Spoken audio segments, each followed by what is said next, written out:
The bruise on Lena Moretti's wrist was exactly 4 days old.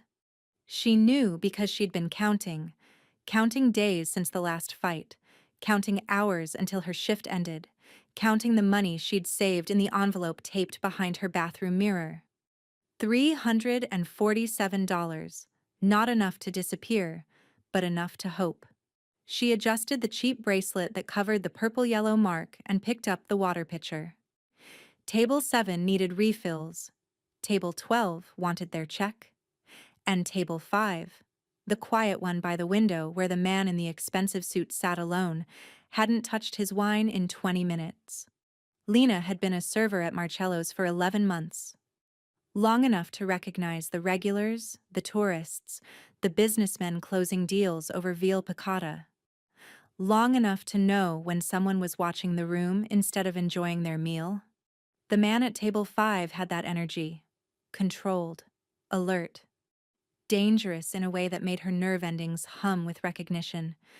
She'd seen dangerous before. She was living with it. Lena! Marco's voice cut through her thoughts. The manager stood near the kitchen, gesturing impatiently. Table 8 needs appetizers. Move. She moved. Always moving. Always working.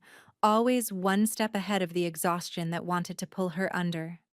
The lunch shift bled into the dinner shift without pause. Her feet ached in shoes held together with super glue. Her lower back throbbed where David had shoved her into the counter 3 nights ago when she'd suggested, gently, so gently, that maybe he should cut back on the drinking. The dinner rush hit at 6:30. Marcello's filled with the Thursday evening crowd, couples celebrating anniversaries, business associates entertaining clients, families who saved up for special occasions. The restaurant hummed with conversation and the soft jazz playing through hidden speakers. Crystal chandeliers cast warm light over white tablecloths. Everything elegant, everything perfect, everything a lie, just like the smile Lena painted on her face each shift. If you're enjoying this story so far, don't forget to hit the like button and subscribe. Drop a comment telling me where in the world you're watching from. I love hearing from you. Table 5's guest arrived at 7:15, a woman in a red dress, confidence radiating from every movement as she crossed the dining room. Lena watched the man stand. Really stand, not just the half-rise of courtesy but the full gesture of respect. His body language shifted, still controlled but softer somehow. They weren't lovers. Lena could tell. Business associates maybe, or family. Something that mattered beyond romance. She approached with menus and ice water, professional smile in place. Good evening. Can I start you with... Her phone buzzed in her apron pocket. Once, twice, 3 times in rapid succession. David. Her hands didn't shake. She'd trained them not to. But her chest tightened. That familiar pressure that made breathing feel like work. She could feel it coming. The storm that started with texts and ended with her cleaning up broken glass while he apologized and promised it would never happen again. It always happened again. The special tonight is Mediterranean sea bass, she continued, voice steady, smile unwavering, and our sommelier recommends. Buzz, buzz, buzz. The man at table 5 noticed. Of course he noticed. Those sharp gray eyes missed nothing. But he didn't comment, just exchanged a glance with the woman in red that communicated volumes Lena couldn't interpret. She took their order, the sea bass for her, ribeye medium rare for him, and retreated to the kitchen. Her phone felt like it was burning through her apron. She pulled it out with shaking hands she could no longer control now that no one was watching. Where are you? Answer me. You think you can ignore me? I'm coming to get you. You'll regret this 7 messages in 3 minutes. And he was drunk. She could tell by the typos, the aggression that escalated with each text. Her shift didn't end until 10. 3 hours. 3 hours of not knowing if he'd show up, make a scene, drag her out of here by her hair while her coworkers watched, and did nothing because they never did anything. No one ever did anything. Lena deleted the messages and shoved the phone back in her pocket. She had tables to serve, bills to pay, money to save. She couldn't afford to break down in the walk-in freezer like last time. Couldn't afford to lose this job because she was the reason David got violent. Because she provoked him. Because if she was just better, quieter, prettier, more grateful for his love, maybe he'd stop. The lies we tell ourselves to survive the unsurvivable. She delivered the sea bass and ribeye with a smile that hurt her face, refilled water glasses, brought fresh bread, moved through the choreography of service with the muscle memory of repetition, and tried not to think about what waited for her at the apartment. Their apartment. His apartment, really, because her name wasn't on the lease. And he reminded her of that fact whenever she suggested she might leave. You have nowhere to go. No one wants you. You're lucky I put up with you. The dinner rush peaked and plateaued. Table 5 lingered over coffee and dessert, their conversation too quiet for Lena to overhear, but intense enough that she noticed the woman's hand on the man's arm, grounding, supportive. Whatever they were discussing mattered deeply to both of them. At 8:40, David walked through the front door. Lena's entire body went cold. She was carrying a tray of dirty dishes, halfway between tables, completely exposed in the middle of the dining room. No escape route, no place to hide. He looked sober. Worse, he looked controlled. The kind of control that preceded calculated violence instead of drunken chaos. His eyes found her immediately, locked on like a missile acquiring its target. She kept walking, set down the tray at the service station, picked up 2 dessert menus. Her hands were steady, her face was calm. Inside, her heart was trying to break through her ribs and run away since her legs wouldn't. David approached table 12, the elderly couple celebrating their 50th anniversary. He smiled at them, all charm, and asked if they'd seen the server with the dark hair. They pointed. He thanked them, polite, courteous, terrifying. Lena. His voice was soft when he reached her, gentle even. The voice he used when he wanted something, when he was setting the trap. Baby, we need to talk. I'm working. She didn't look at him. Kept her eyes on the dessert menu in her hands like it contained the secrets of the universe. Take a break. 5 minutes. His hand closed around her elbow. Not hard. Not yet. Just enough pressure to communicate ownership. Possession. Mine. I can't. We're short-staffed and... 5 minutes. The pressure increased. Don't make a scene, Lena. You know how you get when you're emotional. There it was. The gaslight. The suggestion that her reality wasn't real, that her fear was irrationality, that his violence was her fault for provoking it. Lena's free hand moved without conscious thought. She reached up, as if adjusting her hair, and her fingers formed a fist beside her face. Just for a second. 2 seconds, maybe. The gesture small enough to seem unconscious. The signal for help.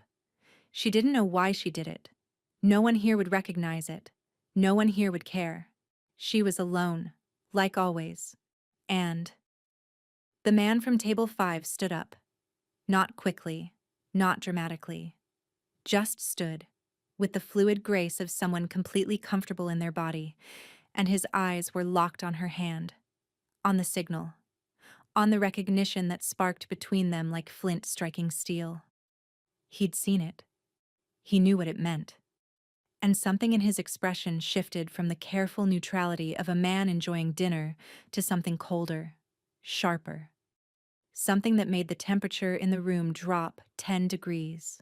David was still talking, still holding her elbow, still weaving the verbal web that would end with her apologizing for making him worry. But Lena wasn't listening anymore. She was watching the man from table 5 cross the dining room with purposeful strides. He walked like he owned not just the room, but the entire world, and everything in it had better move out of his way or learn what consequences felt like. "Excuse me." His voice cut through David's monologue with the precision of a surgical blade. "Is there a problem here?" David's grip on Lena's elbow tightened reflexively. "No problem, just talking to my girlfriend." "She's working." Not a suggestion, not a request, a statement of fact that didn't invite debate. "And I'm her boyfriend." David's chest puffed up, that familiar aggressive posture that preceded violence. "So maybe mind your own business." The man didn't move, didn't react, just stood there, radiating the kind of quiet menace that made David's aggression look like a child's tantrum. "Let go of her arm," the man said softly. "Or what?" David sneered. But his grip loosened, just slightly. "Or I'll make you wish you had." The promise in those words wasn't empty. Lena could feel it, could see it in the way the man held himself, in the absolute certainty that if David didn't comply, something very bad would happen very quickly. David must have felt it too, because his hand dropped from her elbow. Whatever. She's not worth the trouble anyway. The parting shot delivered with maximum cruelty as he turned to leave. He made it 3 steps before the man's hand landed on his shoulder. "Apologize to her." David spun around, fists clenched. "Who the hell do you think—" "Apologize, now." The woman in red had appeared at the man's side, her phone already out. Camera pointed at David. Recording everything. Witnesses emerging from nowhere. Other diners watching. Marco, the manager, hovering uncertainly. The hostess with her hand on the phone ready to call police if needed. David looked at the camera, at the watching crowd, at the man who stood between him and Lena like an immovable wall. The calculation was visible on his face. The cost-benefit analysis of continuing this scene versus retreating to fight another day. "Sorry," he muttered without looking at Lena. And then he was gone, pushing through the front door and disappearing into the night. Lena realized she'd stopped breathing. Her lungs burned as she dragged in air, her vision swimming with tears she refused to let fall. "Not here. Not in front of everyone." "Are you all right?" The man's voice had gentled, the edge gone now that the threat had retreated. "I'm fine." Automatic response. Muscle memory. "Thank you for—" "I'm fine." "You're not fine." The woman in red stepped closer, her expression soft with understanding that came from experience. "And you don't have to be." Lena looked at them. Really looked. The man in his perfectly tailored suit, the woman in her designer dress. Both of them radiating wealth and power and the kind of security Lena couldn't even imagine. They lived in a different world. They couldn't possibly understand. Except the man had recognized the signal, had known what it meant, had acted without hesitation. "I need to get back to work," Lena said, because she did, because standing here accepting kindness from strangers felt more dangerous than David's fists somehow. "What time does your shift end?" the man asked. 10. "We'll wait." "You don't have to." "We'll wait," he repeated. Not negotiable. Lena wanted to argue, wanted to insist she could handle this herself, that she'd been handling it for 2 years and would continue handling it because that's what survivors did. But the words wouldn't come. And beneath the fear and the exhaustion and the bone-deep weariness of fighting alone, something else stirred. Hope. Dangerous, fragile hope. "Okay," she whispered. The man nodded once and returned to his table. The woman followed, but not before squeezing Lena's hand. Brief, warm, sister to sister. Marco appeared at Lena's elbow. "You good?" "Yeah."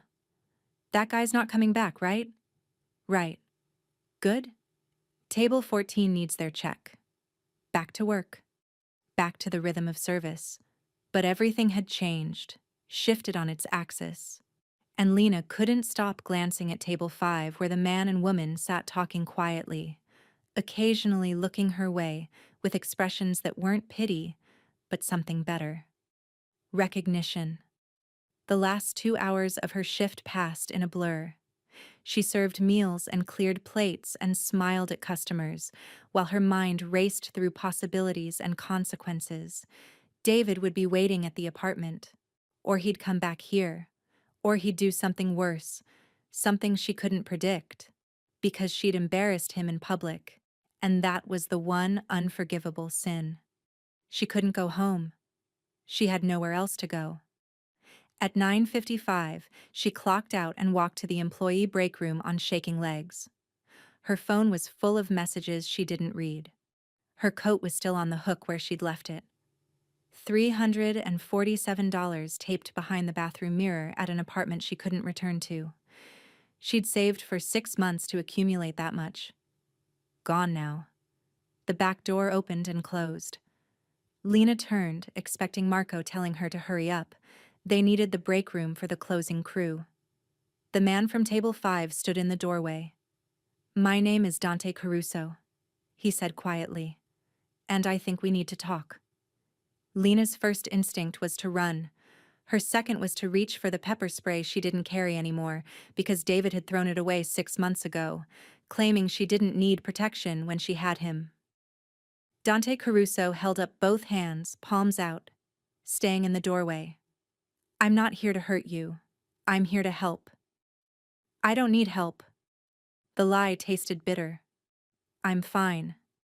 You made a distress signal in a crowded restaurant because your boyfriend was grabbing you. That's not fine." His voice was matter of fact, not judgmental, stating observable truth. And based on how he reacted when confronted, this isn't the first time. Lena's throat closed. She couldn't speak past the shame and fear and desperate need to maintain the fiction that she had control over her own life. "How long?" Dante asked. "That's none of your 2 years? 3?" He took one step into the room, slow and deliberate, like approaching a wounded animal. "Long enough that you've started believing the things he tells you about yourself, that you provoke him, that you're lucky he stays, that no one else would want you." Each word landed like a physical blow. How did he know? How could he possibly? "My mother," Dante said quietly, answering the question she hadn't asked. 15 years with my father before she found the courage to leave. I was 8 years old when I watched her pack a bag with hands that shook so hard she could barely zip it closed. I learned that signal because she taught it to me, told me to use it if he ever came for us. The revelation hung between them, raw and honest. This wasn't some wealthy stranger playing savior. This was someone who understood from the inside. "I'm sorry," Lena whispered, because what else could she say? "Don't be sorry. Be smart." Dante's gray eyes held hers steadily. "You can't go back to that apartment tonight. We both know what's waiting there. I don't have anywhere else." "Yes, you do." He pulled out his phone, pulled up an address. "That's a secure apartment. My name's on the lease, but it's empty. Clean. Safe. You can stay there tonight. This week. This month. However long you need to figure out your next move." Lena stared at the address on the screen. "Why would you do this? You don't even know me." "Because someone did it for my mother. Because I have the resources to help and you need help. Because that signal you made wasn't just asking for intervention. It was asking for a way out." He pocketed his phone. "I'm offering one." The woman in red appeared behind him, holding a leather bag. "I grabbed your purse from your locker. Hope you don't mind. Marco gave me the combination when I explained the situation." She set the bag on the break room table. "I'm Isabella, by the way. Dante's sister." Sister. That explained the connection Lena had sensed, the easy familiarity between them. "There are some things you should know before you decide," Dante continued. "I'm not just some concerned citizen with deep pockets. I run certain businesses in Philadelphia. Legitimate operations, mostly. But I have a reputation that precedes me. People know my name. And if you accept my help, if you stay in an apartment with my name attached, David will know you're under my protection. Your protection, Lena repeated slowly, understanding dawning. She'd lived in Philadelphia her whole life. She'd heard the name Caruso. Everyone had. Your, yes. No apology. No explanation, just acknowledgement. So I'd be going from one dangerous man to another. No. The single word carried absolute conviction. You'd be going from someone who hurts you to someone who will make sure no one ever hurts you again. There's a difference.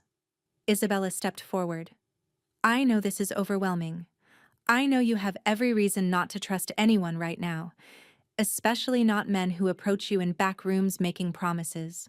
But I swear to you, my brother is the safest person in Philadelphia for someone in your situation.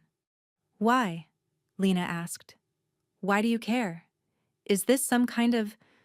She couldn't finish the sentence, couldn't voice the ugly suspicion that there had to be a catch, because nothing was ever free.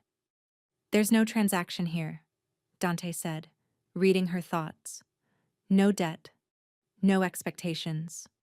You're not obligated to me for anything. Stay in the apartment. Get your life sorted out. Leave when you're ready. That's the deal. That's not a deal. That's charity.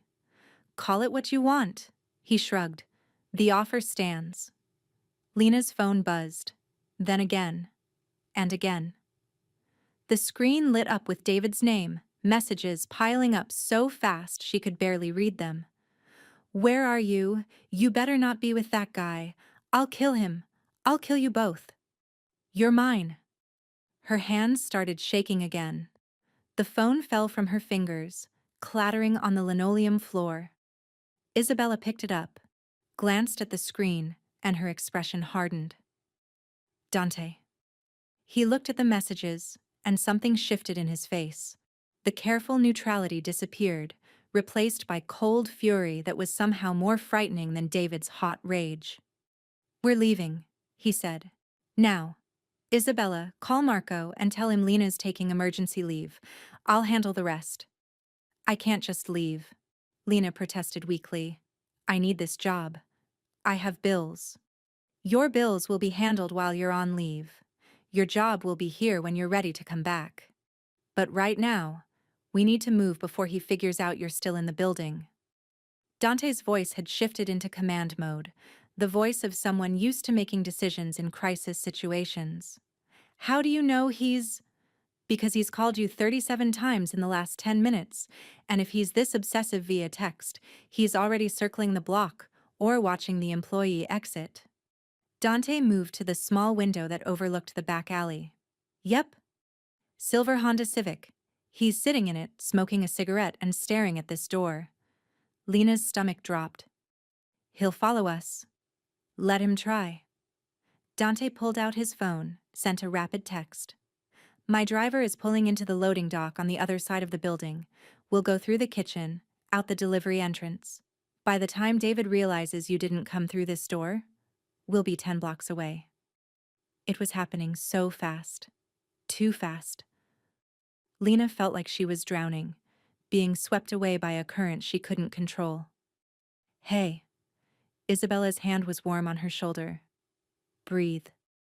You're not alone anymore. Those 4 words broke something inside her. The dam she'd built to hold back 2 years of fear and pain and silent screaming finally cracked. Tears spilled down her cheeks. Hot, furious tears that she'd never let fall in front of David, because crying made him angrier. I hate crying, she gasped. Then cry now, where it's safe, Isabella said softly. Get it out. Then we move. Lena cried for maybe 30 seconds. Hard, racking sobs that came from somewhere deep and wounded. Then she wiped her face with shaking hands, picked up her purse, and looked at Dante. Okay, let's go.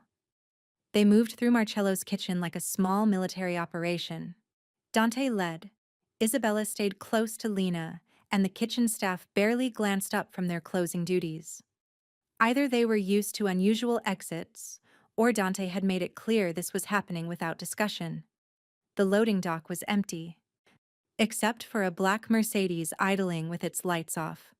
A man in a dark suit stood by the rear door, tall, broad-shouldered, with the alert posture of professional security. "Lena, this is Marcus. He works for me." Dante gestured to the driver. "Marcus, this is Lena. She's under protection starting now." "Ma'am." Marcus nodded with the respect usually reserved for someone important. Lena had never been ma'amed by anyone in her life. The Mercedes interior smelled like leather and expensive cologne. Lena slid into the back seat, Isabella beside her, Dante up front with Marcus. The doors closed with the solid thunk of German engineering, and they pulled away from Marcello's into Philadelphia's night traffic. "Where are we going?" Lena asked. "Rittenhouse Square area. The apartment is in a secure building. Doorman, cameras, key card access only. I'll have Marcus program a key for you tonight." Dante was already on his phone, typing rapid messages. "I'm also having your belongings collected from the apartment you shared with David." "You can't just—" "I can, and I am. Give me a list of what matters. Documents, photographs, anything with sentimental or practical value. My people will retrieve it within the hour." "Your people will break into my apartment? They'll use the key you're about to give them." Dante glanced back at her. "Unless you want David to destroy everything you own once he realizes you're not coming back?" The answer was obvious. David absolutely would destroy her things. He'd done it before. Torn up photographs, thrown away her mother's jewelry, deleted her contacts from her phone. Anything that connected her to a life before him. Anything that suggested she existed independently of his control. "My mother's necklace? It's in a blue velvet box in the bottom drawer of the dresser, under my winter sweaters. And there's a folder with my birth certificate, social security card, and pay stubs. It's on the closet shelf behind the shoeboxes." Lena's voice was mechanical, listing items like she was reading a grocery list, disconnecting emotion from necessity. Isabella was typing notes into her phone. "Anything else?" "There's money. $347 taped behind the bathroom mirror."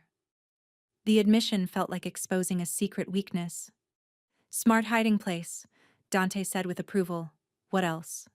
"That's it. Everything else can stay." Because everything else was just things, and things didn't matter anymore. Freedom mattered. Safety mattered. Staying alive mattered. The Mercedes navigated through Philadelphia's evening traffic with practiced efficiency. Lena watched the familiar streets pass, the coffee shop where she'd studied for her GED, the clinic where she'd lied to doctors about how she got the bruised ribs, the park where David had proposed with a ring he'd bought with her money. 2 years of her life, evaporating like morning fog. "Does he know where you work?" Dante asked. "Obviously." "No, I mean your schedule. When you're there, when you're not." "He knows Thursday nights I work late. Fridays I'm off. Saturdays are doubles." "Not anymore. You're not going back to Marcello's until David's been handled." "Handled?" The word carried implications that made Lena's skin prickle. "Legally handled," Isabella clarified quickly. "Restraining order, police report, formal documentation of the harassment and assault. My brother means handled through proper channels." "Mostly," Dante amended. "I also mean that if legal channels fail to keep you safe, I'll implement backup measures that are less official." The threat wasn't aimed at Lena, but she felt the weight of it anyway. This man had offered her sanctuary, but he was offering it from within a world where backup measures existed for when laws failed. "I don't want you to hurt him," Lena said quietly. "I won't hurt him unless he forces my hand by coming after you." Dante's voice was reasonable, measured. "But I need you to understand something. Men like David escalate when they lose control of their victim. The most dangerous time for you is right now. The moment you leave." Statistics say that's when domestic violence turns lethal. Lena knew the statistics. She'd read them during the nights when David was passed out drunk, and she was Googling how to leave an abusive relationship in incognito mode. I won't let you become a statistic, Dante continued, which means I'm going to be protective in ways that might feel overwhelming. Security, monitoring, restrictions on your movement until we're sure he's not an active threat. And I need to know if you can accept that without feeling like you've just traded one prison for another. The question was fair and terrifying.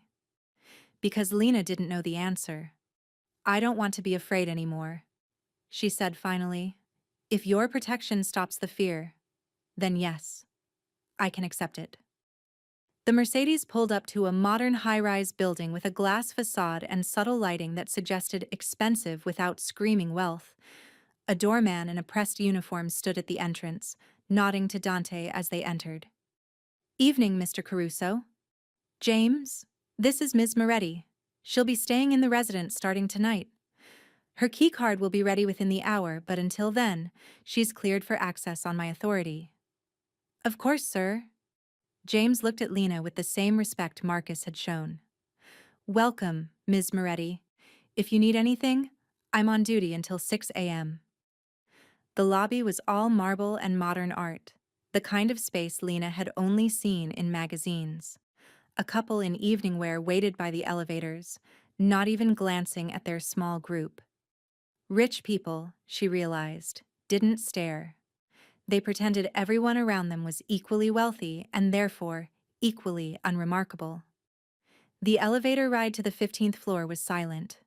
Lena stared at her reflection in the polished doors, exhausted, makeup smudged from crying, cheap work clothes incongruous against the expensive surroundings. She looked exactly like what she was, someone who didn't belong here. The apartment revealed itself gradually as Dante unlocked the door and lights activated on motion sensors. Hardwood floors, floor-to-ceiling windows overlooking the city, furniture that looked comfortable rather than showy. A kitchen with appliances she didn't recognize, bedroom doors opening off the main living space. 2 bedrooms, 2 bathrooms, Dante explained while Isabella moved through the space-opening curtains and checking closets. Fully furnished.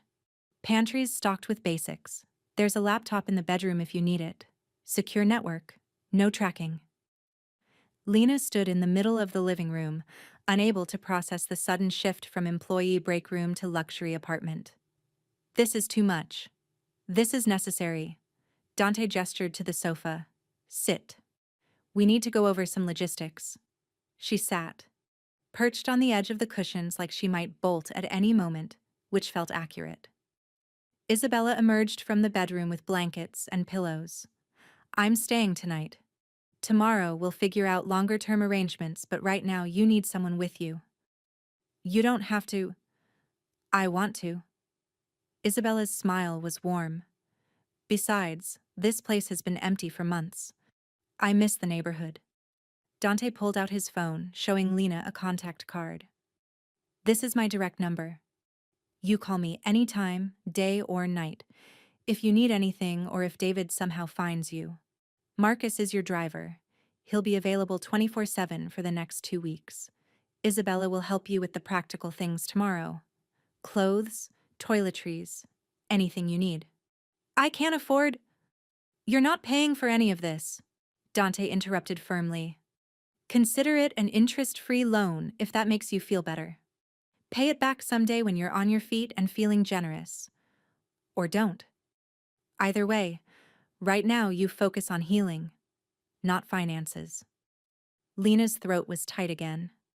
Why are you being so nice to me? Because someone was nice to my mother when she needed it most. And because... He paused, seeming to choose his words carefully. Because I've spent most of my adult life in a world where power means taking what you want from people weaker than you. I'm trying to use that power differently now. To protect, instead of exploit. The honesty in that statement was almost more than Lena could bear. This man, This dangerous, powerful man was trying to be better than his world demanded, just like she'd been trying to survive hers. "Thank you," she whispered. "Don't thank me yet." Dante stood, straightening his jacket. "Wait until we get through the hard part. When David realizes you're really gone, when he starts making threats and demands, when the police involvement gets messy, thank me then, if you still want to." He left with Marcus, the door closing with a soft click that sounded nothing like the slam of doors Lena had learned to fear. Isabella kicked off her heels and, curled up on the opposite end of the sofa. "You hungry? Thirsty? Want to scream into a pillow for 20 minutes? Despite everything, Lena almost smiled. "All of the above? Then let's start with food. Screaming is better on a full stomach." They ordered Chinese takeout, more food than two people could possibly eat, comfort food in white cardboard containers. They ate on the sofa with the city lights sparkling through the windows, and Isabella talked about nothing important. Her favorite shows, the book she was reading, the impossibility of finding good coffee in Philadelphia. Normal conversation, human connection without agenda or threat. Lena hadn't realized how starved she was for simple kindness until it was being offered freely. "Can I ask you something?" Lena said around a mouthful of lo mein. "Anything?" "Your brother. The things people say about him. Are they true?" Isabella set down her chopsticks and met Lena's eyes directly. "Some of them. Not all. Dante runs legitimate businesses, but he inherited an organization that wasn't always legitimate. He's been working for years to transition everything to legal operations, but that kind of change doesn't happen overnight. And yes, he's done things he's not proud of. Things that were necessary in his world, but that would horrify people in yours. And you're okay with that?" "I'm realistic about it." Isabella shrugged. "I could pretend my family's wealth came from purely ethical sources, but that would be a lie. What I can tell you is that Dante has never hurt anyone who didn't hurt someone else first. Never victimized anyone vulnerable. Never used his power to exploit the powerless. By the standards of his world, he's practically a saint. By the standards of yours..." She paused. "He's complicated." "Complicated I can work with," Lena said quietly. "Dangerous, I understand. It's the nice guys who smile while they hurt you that I can't handle anymore.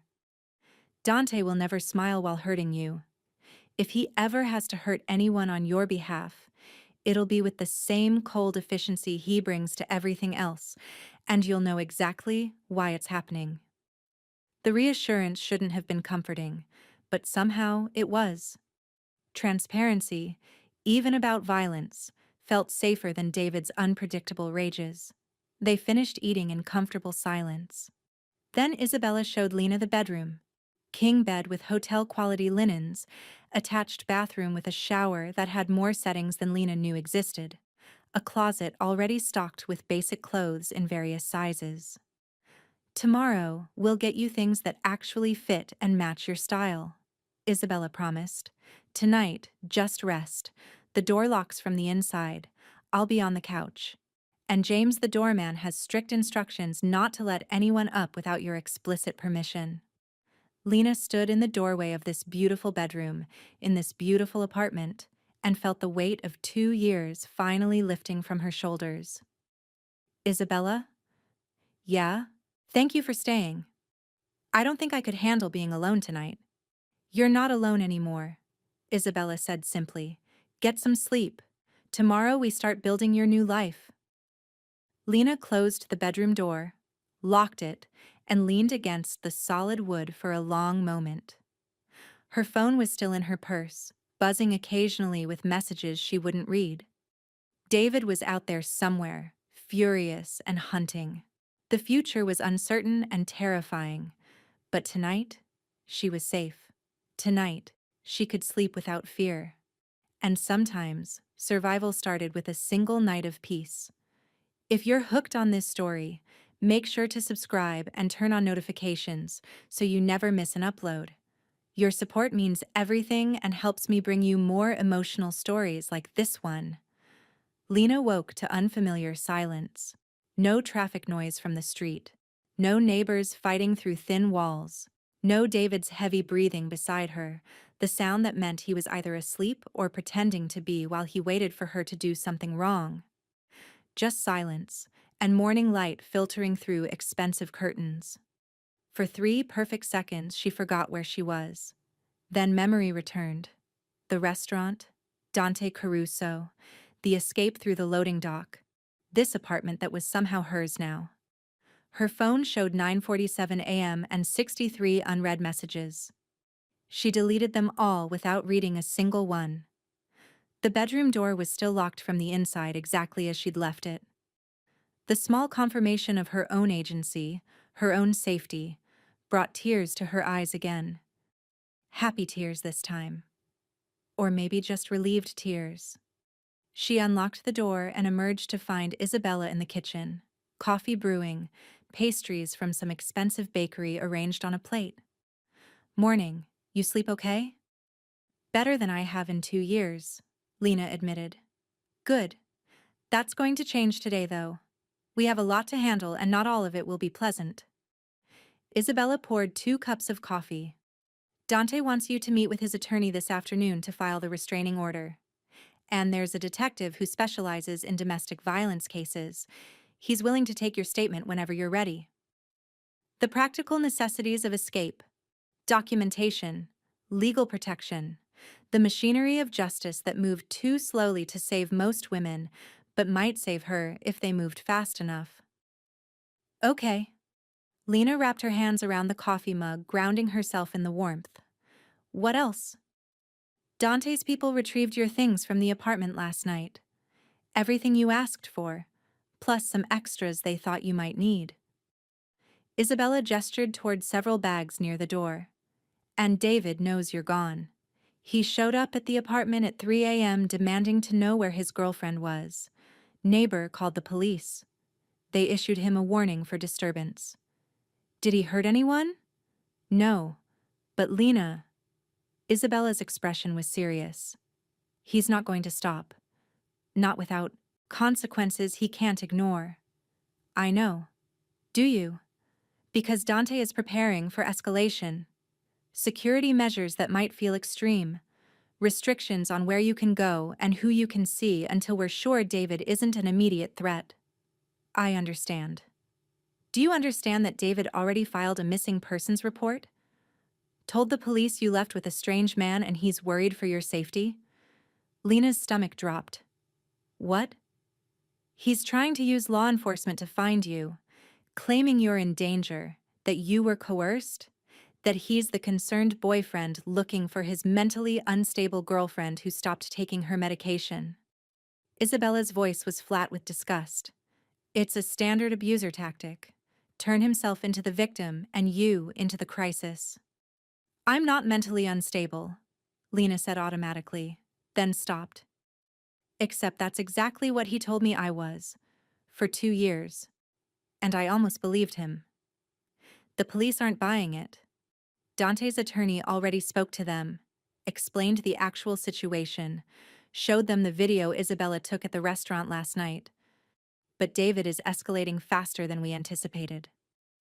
As if summoned by the conversation, Isabella's phone buzzed. She glanced at the screen and her expression hardened. "What?" Lena asked. "David just posted on social media.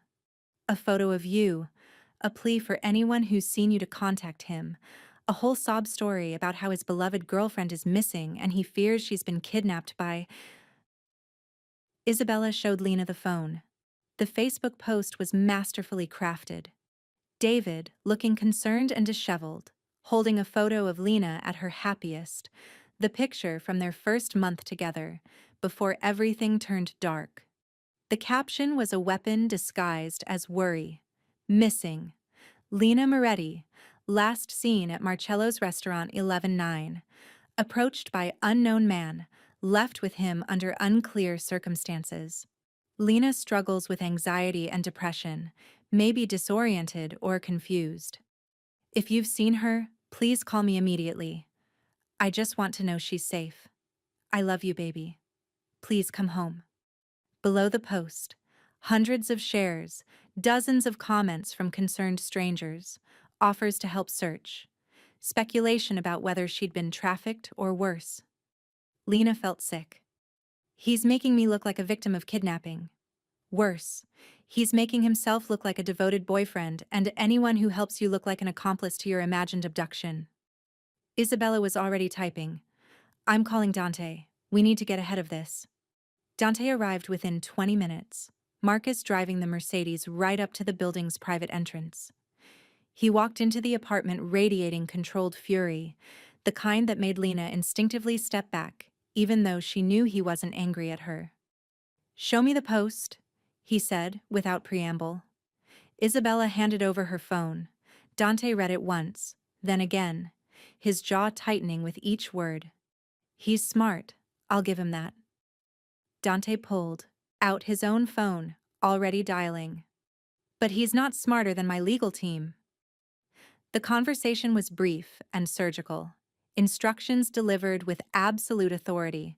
Counterpost from Lena's social media, statement from attorney, police confirmation that she's safe and left of her own free will, threat of defamation lawsuit if David doesn't remove his post within the hour. But I don't want my name in the media, Lena protested. I don't want people knowing. They already know something, Dante interrupted. Not unkindly. David made sure of that. Now we control the narrative before he does. Trust me on this. Within 90 minutes, the counteroffensive was complete. A post from Lena's long-dormant Facebook account, which Isabella had helped her access with the password she'd forgotten months ago. I'm safe. I left a dangerous relationship of my own free will, with the help of concerned citizens who witnessed a situation that required intervention. I'm grateful for everyone's concern, but I'm not missing, not kidnapped, and not in need of rescue. What I need is space and privacy while I rebuild my life. Please respect that. Below it, a statement from attorney Rachel Morrison confirming Lena's well-being and warning against continued harassment. A reference number to a police report documenting domestic disturbance. The implicit threat that David's missing persons report was being investigated as a false claim. David's post disappeared within the hour. He's scared now, Dante observed, watching the social media battlefield with satisfaction. Good. Scared men make mistakes. Or they get desperate, Lena countered quietly. Also true. Which is why you're not leaving this apartment without security for the foreseeable future. The rest of the day passed in a blur of legal proceedings and strategic planning. Attorney Rachel Morrison, a sharp woman in her 50s with the energy of someone half her age, guided Lena through the restraining order application with practiced efficiency. This is temporary protection, good for 10 days until the hearing, Rachel explained. Then we'll make it permanent. David can't contact you, can't come within 500 feet of you, can't post about you on social media. If he violates any provision, he'll be arrested immediately. Will it actually protect me? Lena asked, because she'd heard the statistics about how often restraining orders failed to stop determined abusers. Not by itself. Paper can't stop bullets. Rachel's honesty was refreshing. But it establishes legal consequences for his behavior and gives law enforcement clear authority to intervene. Combined with Mr. Caruso's unofficial protections, it creates multiple layers of deterrence. Detective Frank Chen, the domestic violence specialist, took Lena's statement that afternoon. He was gentle but thorough, asking questions that made her relive every injury, every threat, every moment of terror she'd tried to forget. I know this is hard, Detective, Chen said after Lena broke down describing the night David had choked her until she blacked out. But every detail you give me is ammunition for the prosecutor if David escalates to the point of criminal charges. If? Lena asked bitterly. You mean when? Yes? When?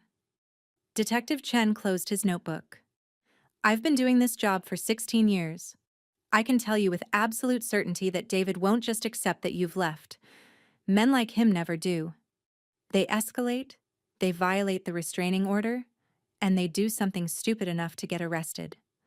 My job is to make sure that when he does, we have everything documented to ensure he goes away for a long time. The bluntness should have been terrifying. Instead, it was oddly comforting. At least someone was being honest about what came next. Evening arrived with Philadelphia's autumn darkness. Isabella ordered dinner again, Thai food this time, enough for 3 people even though Dante had returned to his office for meetings that apparently required his presence. Does he ever sleep? Lena asked while they ate pad thai from cartons. Not much. Dante runs on coffee and compulsive need to control everything in his environment. Isabella smiled fondly. It's exhausting and admirable in equal measure. He's doing all of this for me and I'm a stranger. I don't understand. You're not a stranger. You're someone who needed help and had the courage to ask for it. That matters to Dante more than you realize. Isabella set down her chopsticks. When our mother finally left our father, no one helped her. She showed up at shelters that were full, applied for assistance programs that had waiting lists, called hotlines that put her on hold. She survived on her own strength and luck, and the occasional kindness of people who didn't owe her anything. What happened to your father? He's still alive. Still dangerous. Still angry that she got away. Isabella's expression was distant. He's in prison now for other reasons, but for years my mother lived in fear that he'd find us. Dante swore when he got old enough, and powerful enough, that he'd make sure no woman in his sphere of influence would ever have to fight alone the way our mother did. So I'm his redemption project, Lena said, not quite bitterly. No, you're a person who deserves help, and he's a person who can provide it. It's really that simple. Lena wanted to believe that, wanted to accept kindness without searching for the hidden cost. Her phone buzzed, a call from an unknown number. She almost didn't answer, but something made her swipe to accept. Lena. David's voice, slurred with alcohol and fury. Baby, please. I know you're listening. Her blood turned to ice. How did you get this number? Doesn't matter. What matters is you coming home. We can fix this. I'll get help. I promise, baby. I love you so much. The words were acid and honey mixed together, corrosive and sweet in equal measure. Lena had heard them before. After every blow, every threat, every time she'd considered leaving and he'd sensed her pulling away. We're done, David. Don't call me again. You think you can just leave? You think that rich asshole can protect you? His voice shifted, the sweetness evaporating. I'll find you, Lena. I'll make him regret ever touching what's mine. Isabella was already on her own phone, recording the call, gesturing for Lena to keep him talking. I'm not yours. I was never yours. You don't own me. I own you. The explosion of rage was almost physical through the phone.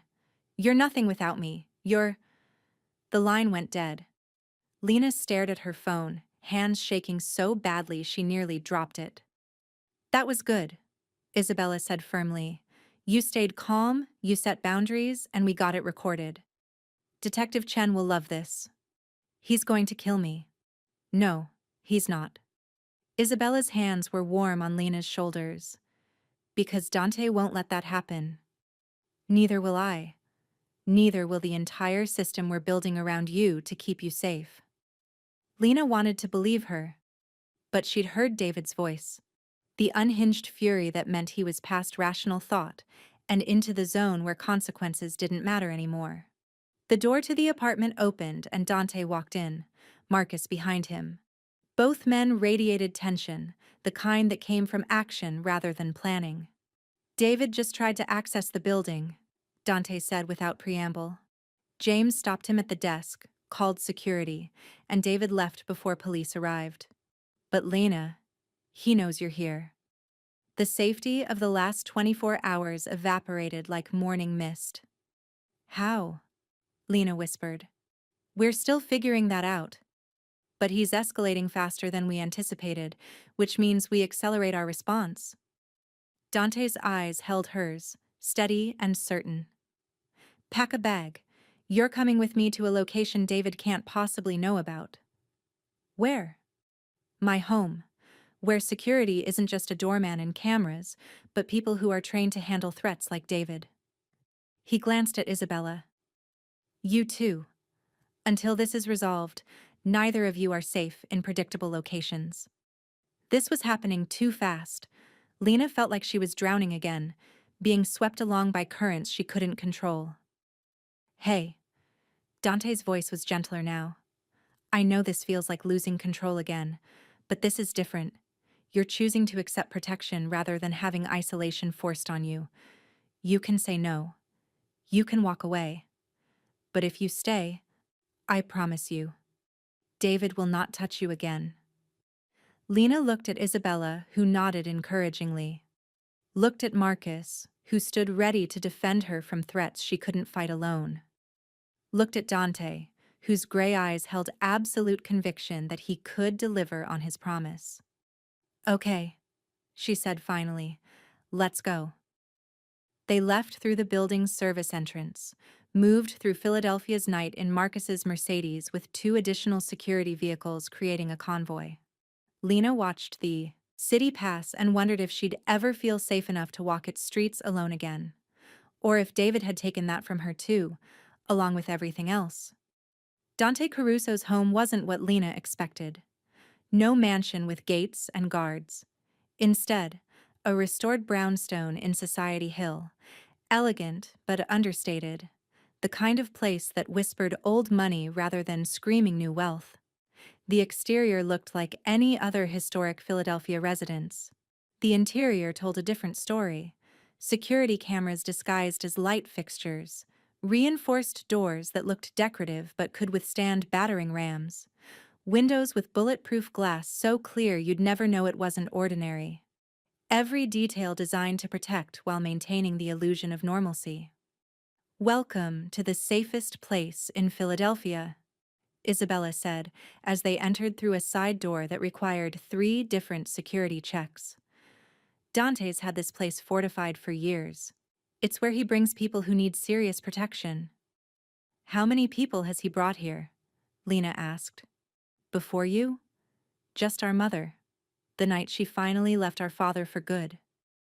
Dante's voice came from behind them. You're only the 2nd person I've trusted with this location outside my immediate family. The weight of that revelation settled over Lena like a physical thing. She wasn't just accepting help. She was being welcomed into the inner circle of someone whose trust was rarely given and never wasted. The brownstone's interior was warm despite the high-tech security.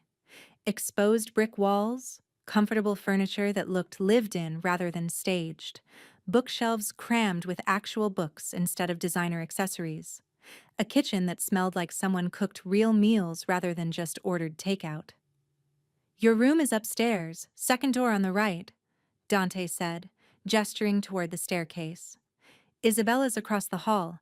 I'm on the 3rd floor if you need anything during the night. Where's Marcus? Posted outside, and before you ask, yes, he'll be there all night.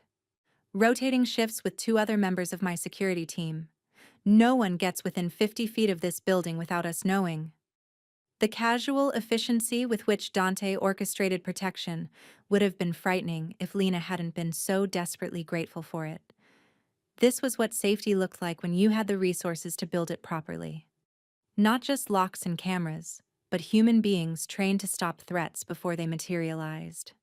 Lena climbed the stairs on legs that felt like lead, exhaustion finally catching up with adrenaline. The bedroom was simple, but comfortable. Queen bed with a thick duvet, a reading chair by the window, an attached bathroom with toiletries already stocked. Someone had thought of everything. She should sleep. Her body demanded it. But her mind wouldn't stop racing through possibilities and catastrophes, playing out scenarios where David found her despite all these precautions. where violence won despite everyone's best efforts. A soft knock on the door. "It's Isabella. Can I come in?" "Yeah." Isabella entered carrying 2 mugs of tea. Chamomile, Dante's secret weapon against insomnia. She handed one to Lena and settled into the reading chair. "You want to talk about it?" "About what?" "About whatever's making you look like you're preparing for battle instead of sleep." Lena wrapped her hands around the mug, staring into the pale liquid. "I keep thinking about all the women who don't get this. Who ask for help and get nothing. Who make the signal and no one sees it. Who die because they don't have a Dante Caruso to build fortress around them." "I know." Isabella's voice was quiet. "My mother thinks about them too. That's why she works at the women's shelter now, why she volunteers with the domestic violence hotline. She can't save everyone, but she saves who she can." "Is that what Dante's doing? Saving who he can to make up for the people his world has hurt?" "Maybe. Or maybe he's just a man who saw someone in trouble and decided to help because he could." Isabella sipped her tea. "Does the motivation matter if the outcome is the same?" "I guess not." Lena was quiet for a moment. "Isabella, what happens if all of this isn't enough? What if David gets through anyway?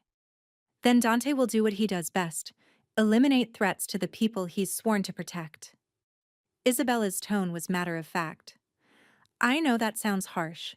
I know it contradicts everything we're told about solving problems through proper channels. But my brother learned a long time ago that some people only understand consequences, not compassion." "You're saying he'd kill David if it came to that?" "I'm saying he'd make sure David could never hurt you again, however necessary." Isabella met Lena's eyes steadily. "And before you tell me you don't want that blood on your hands, it wouldn't be. It would be David's choice to keep escalating and Dante's choice to stop him. You don't get to shoulder responsibility for other people's decisions." The logic was sound even if the implications were terrifying. Lena had spent 2 years taking responsibility for David's violence, believing that if she just behaved better, tried harder, loved him more perfectly, he'd stop hurting her. The idea that his choices were his own, that consequences belonged to him rather than her, it was revolutionary and frightening in equal measure. "Get some sleep," Isabella said, standing. "Tomorrow we figure out the next steps. Tonight, you're safe. Let that be enough." After Isabella left, Lena lay in the unfamiliar bed and stared at the ceiling. The house was quiet except for the distant sound of traffic and the occasional creak of old wood settling. Normal sounds. Safe sounds. She fell asleep thinking about signals and who saw them, about the difference between being saved and saving yourself, about whether she'd ever be brave enough to be the person who responded when someone else made that desperate gesture for help. Morning came with the smell of coffee and bacon. Lena followed her nose downstairs to find Dante at the stove, cooking breakfast with the same focused efficiency he brought to everything else. "You cook?" She couldn't hide her surprise. "I do a lot of things that don't fit people's expectations." He plated eggs and bacon without looking up. "Sit. Eat. We have a lot to discuss." Isabella appeared from the direction of what Lena assumed was a home office, phone pressed to her ear, expression grim. She ended the call and sat down heavily. "David was arrested last night." Lena's fork clattered against the plate. "What?" "He violated the restraining order by attempting to access the Rittenhouse apartment after it was served. Then he assaulted the police officer who responded to the call. He's being held on multiple charges: violation of protection order, assault on an officer, public intoxication, and they're adding stalking charges based on the phone call recording." The news should have brought relief. Instead, Lena felt numb. How long will they keep him? Bail hearing is this afternoon. Given the charges and the recorded threats, Rachel thinks the judge will set high bail, maybe high enough that David can't make it. Isabella's expression was cautious. "But Lena, you need to prepare for the possibility that he gets out." "When he gets out," Dante corrected quietly. David's parents have money. Not my kind of money, but enough to make bail. We're operating on the assumption that he'll be back on the streets within 48 hours. So, this was all for nothing. The despair was physical, pressing down on Lena's chest until breathing hurt. No. Dante's voice was firm. This was documentation. Every violation, every threat, every assault, it builds the case that puts him away permanently. But you're right that it's not immediate safety. Which is why I have a proposal. He pulled out his phone and showed Lena a photograph. A small cottage by a lake, surrounded by trees, isolated and peaceful. My family has a property in the Poconos, 2 hours from Philadelphia, completely off the grid, security system that would make Fort Knox jealous. You could stay there for a few weeks while David's case works through the system. Time to breathe, heal, figure out what comes next. You want to send me away? The words came out flat. I want to give you space to recover without constantly looking over your shoulder. Dante set down his phone. But I'm not sending you anywhere. This is your choice. You can stay here, stay at the Rittenhouse apartment with enhanced security, or take the Poconos option. All three keep you safe. Only one gives you genuine peace. Lena looked at the photograph again. The cottage looked like something from a storybook. Stone walls covered in ivy, a porch overlooking still water, mountains in the distance. A place where you could pretend the world's ugliness didn't exist. What would you do? She asked Dante. I'd take the distance. Fight the battles that need fighting, but from a position of strength rather than exhaustion. He met her eyes. You've been in survival mode for 2 years. You've earned the right to rest. Can I think about it? Of course. The doorbell rang. An actual, old-fashioned doorbell that echoed through the brownstone. Marcus appeared from wherever he'd been posted, checked a security monitor, and nodded to Dante before opening the door. Detective Chen entered, looking tired but purposeful. Morning. Sorry to interrupt breakfast, but we need to talk about David's arrest. They moved to Dante's study, a room lined with books and dominated by a desk that probably cost more than Lena's car. Detective Chen spread out photographs and reports with the efficiency of someone who'd done this briefing 1,000 times. David was belligerent during booking, made multiple threats against you specifically, Lena. Mentioned Dante by name, said some things about what he'd do when he got out. Chen's expression was grave. I'm escalating this to the DA's office with a recommendation for maximum charges. But I need you to understand something. Even with all this evidence, the system moves slowly. How slowly? Lena asked, though she already knew the answer would hurt. Weeks, maybe months before trial. And that's if he doesn't take a plea deal that reduces charges.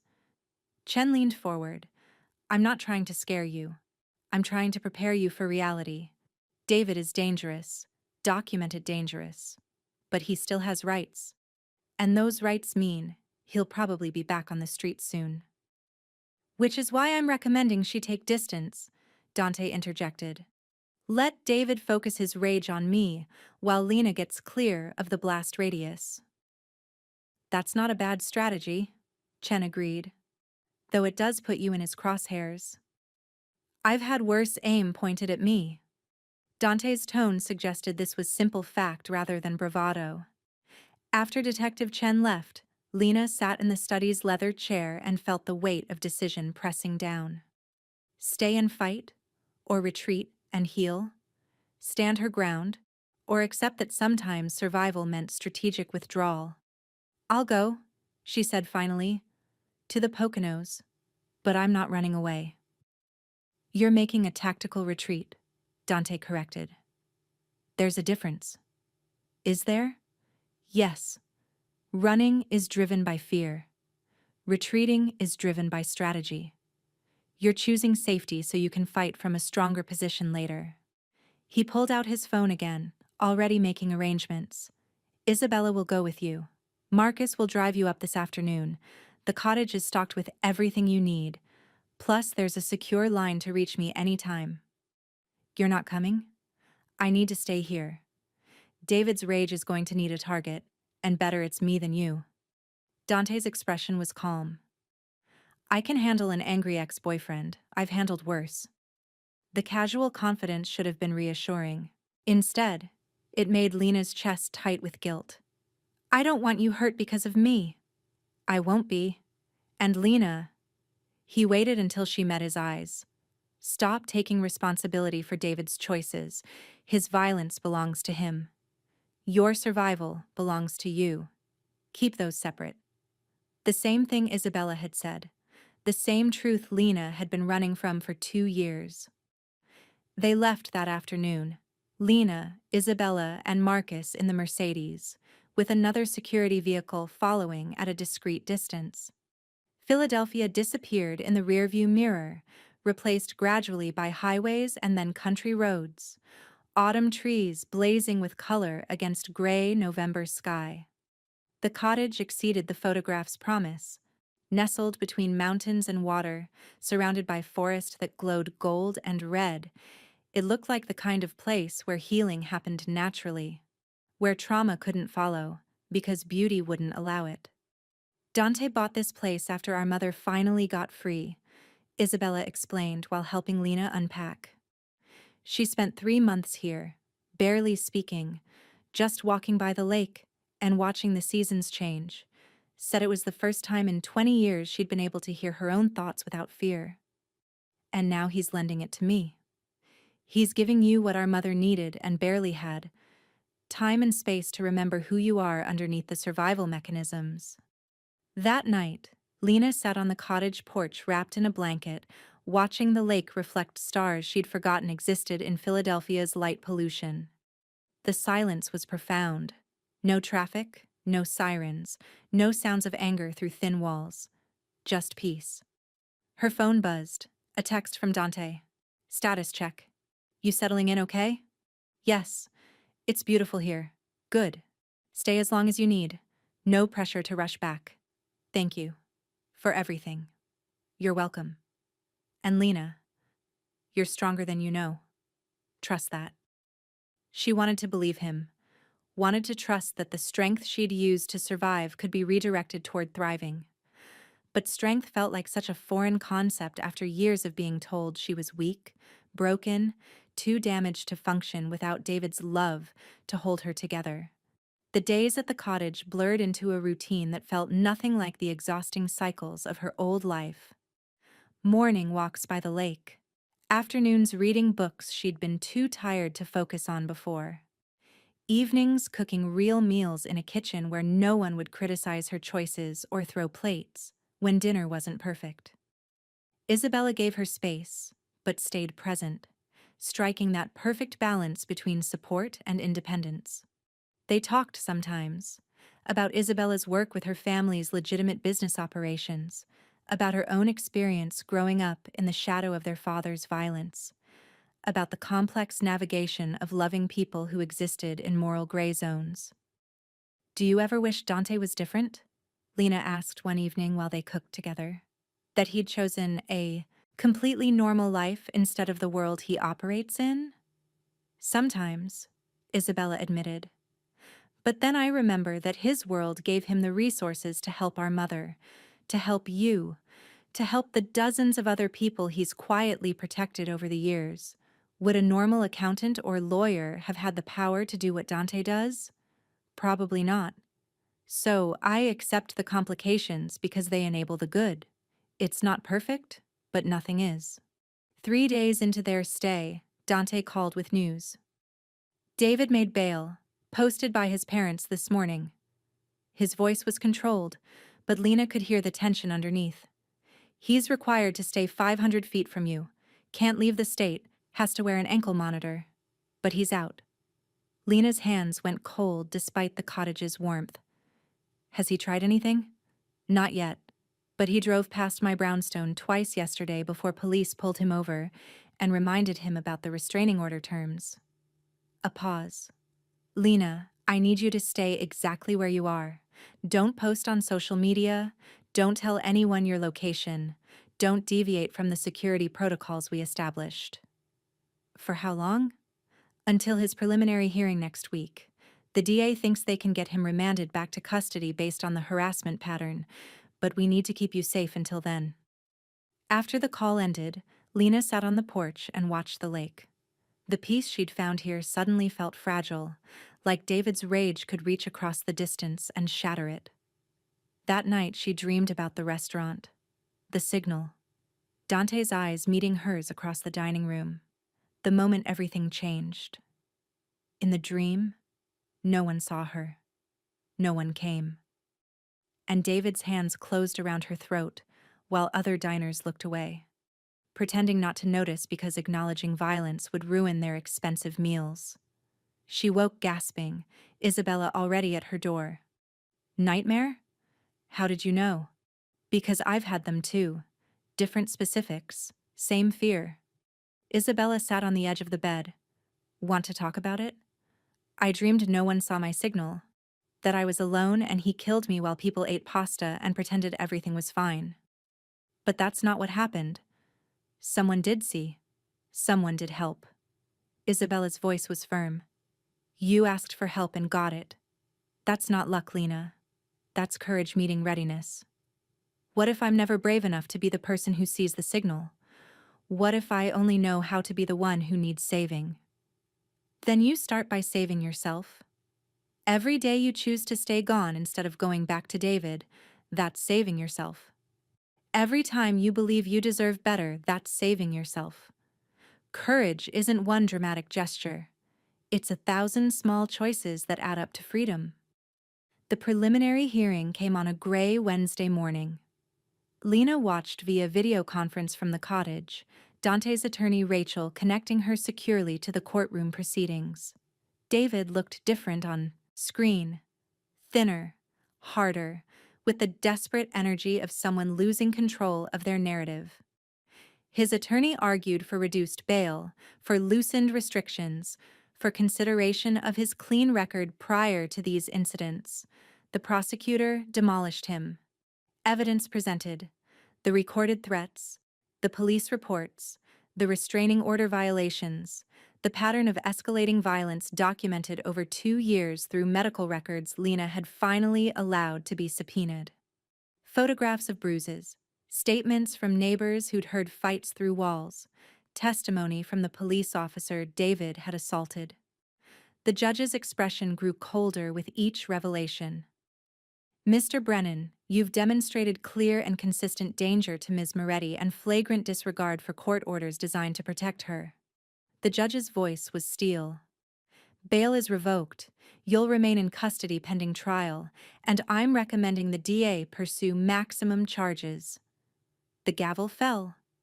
David was led away in handcuffs, shouting threats that the courtroom microphones barely picked up but Lena heard in her bones. Promises of what he'd do when he got out. How she'd regret this. How she'd pay for ruining his life. The same threats she'd heard 100 times before. Except this time, they were empty. This time, he was the one trapped while she was free. Rachel's face filled Lena's screen. It's over. At least this phase. He's looking at 18 months minimum. Possibly more if we push for enhanced charges. You can breathe now. Could she?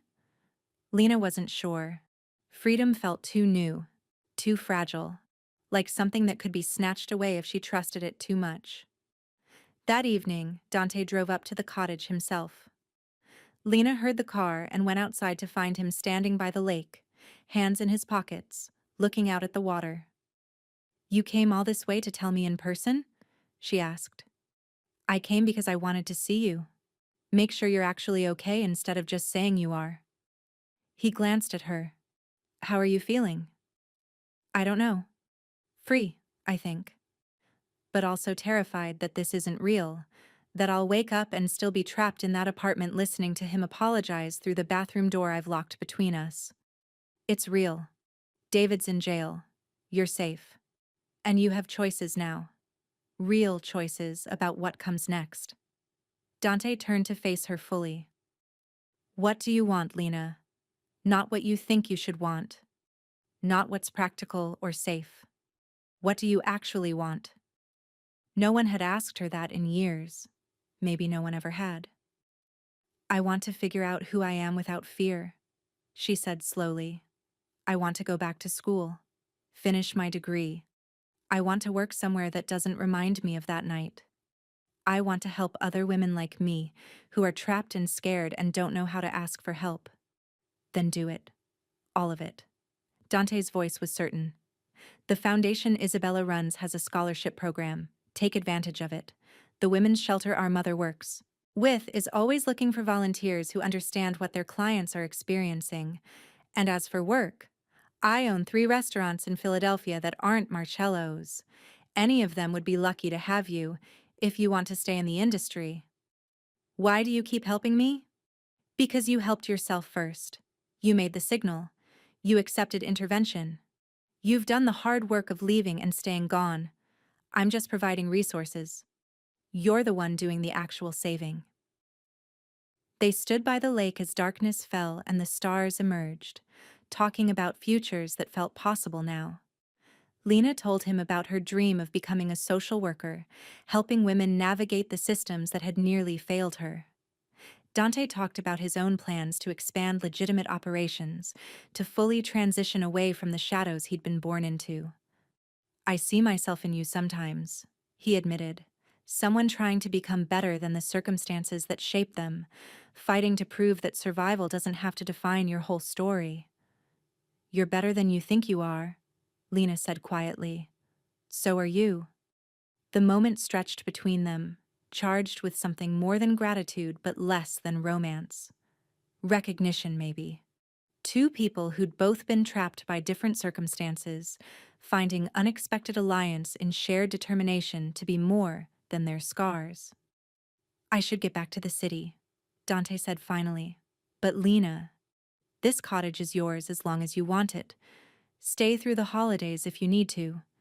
Give yourself time before jumping back into Philadelphia's chaos. Thank you. For everything. For seeing the signal. For helping me escape. For building safety when I couldn't do it alone. You did do it alone. I just provided the door. You're the one who chose to walk through it.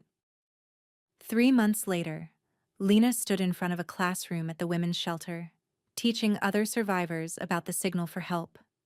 How to make it. Who to direct it toward. The importance of asking, even when fear whispered that no one would answer. Someone saw me, she told the group of women whose eyes reflected her own past terror. And that someone helped me get free. But the crucial part wasn't his help. It was my courage to ask for it. That's what I want you to remember. You deserve help. You deserve safety. And asking for it isn't weakness. It's the first act of reclaiming your power. After the session, Isabella appeared with coffee and news. David took a plea deal. 30 months in prison, mandatory domestic violence counseling, permanent restraining order. He'll be supervised for years after release. She handed Lena the coffee. It's really over. How do you know when it's really over? Lena asked. When do I stop waiting for the other shoe to drop? Maybe never completely, but you stop letting that fear control your choices. You live anyway. Lena had enrolled at Temple University for the spring semester. Social work major, scholarship from the Caruso Foundation covering tuition and books. She'd moved into a small apartment in Fishtown, her own place, her own lease, her own life. Dante's security had checked the building thoroughly, but she'd insisted on standard safety measures rather than the fortress-level protection he'd wanted to provide. I need to learn to feel safe in normal circumstances, she'd explained, not just in spaces you've turned into bunkers. He'd respected that, though Marcus still did random check-ins that Lena pretended to find annoying but secretly appreciated. She'd started volunteering at the shelter 3 days a week, working with Dante and Isabella's mother, Maria Caruso, a woman whose strength came from surviving, not just escaping. You remind me of myself at your age, Maria told Lena one afternoon while they prepared care packages for shelter residents. Determined to turn pain into purpose, to make sure your suffering meant something. Does it get easier? Lena asked. No, but you get stronger. And eventually, strong enough becomes the same as easy enough. The restaurant job had transformed too. Lena worked at Dante's upscale Italian place in Center City, but now as assistant manager rather than server, with authority and respect built into her role. She'd suggested they implement training for all staff on recognizing signs of domestic violence, on how to safely intervene when customers showed distress signals. We're in the hospitality business, she'd argued to Dante. That means creating spaces where people feel safe, not just fed. The training had become standard across all Caruso-owned establishments. One spring evening, Lena found herself back at that same lake cottage, but this time by choice rather than necessity. Dante had offered it for a weekend retreat, and she'd accepted because she wanted to, not because she had to. She sat on the porch, watching the sunset paint the water in colors that seemed too beautiful to be real, and realized something fundamental had shifted. The fear was still there. Probably always would be. But it no longer controlled her. David was in prison, but more importantly, David was in her past. Not forgotten, because you don't forget trauma, but relegated to the category of things that happened to her, rather than things that defined her. Her phone buzzed with a text from Dante. How's the solitude treating you? Peaceful. Different from last time. Because you're there by choice. Not necessity. Exactly. That's growth. Be proud of it. She was proud. Proud of asking for help. Proud of accepting it. Proud of doing the work to rebuild herself rather than just surviving the wreckage. Another text arrived. This one from a number she didn't recognize. My name is Sarah. I saw your presentation at the shelter last week. I'm ready to leave, but I don't know how. Can you help me? Lena stared at the message for a long moment, feeling the weight of another woman's hope and terror. The responsibility of responding to someone else's signal for help. She typed back without hesitation. Yes, I can help. You're not alone anymore. Tell me what you need. Because that's what survivors did. They helped each other. They saw the signals and responded. They built networks of safety from the wreckage of their own escapes. Lena had been saved. Now she was becoming someone who saved others. And maybe that was the real ending to her story. Not the dramatic rescue in the restaurant or the legal victory in the courtroom, but the quiet moment when she became the person she'd needed to see that night at Marcello's.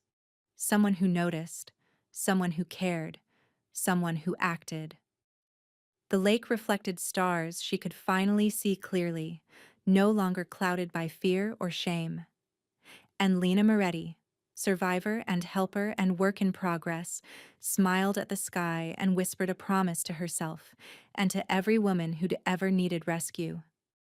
I see you, I believe you, and I will help. Thank you so much for watching until the end. If you love this story, check out the other videos on your screen now. I think you'll really enjoy them. And don't forget to subscribe if you haven't already. See you in the next story.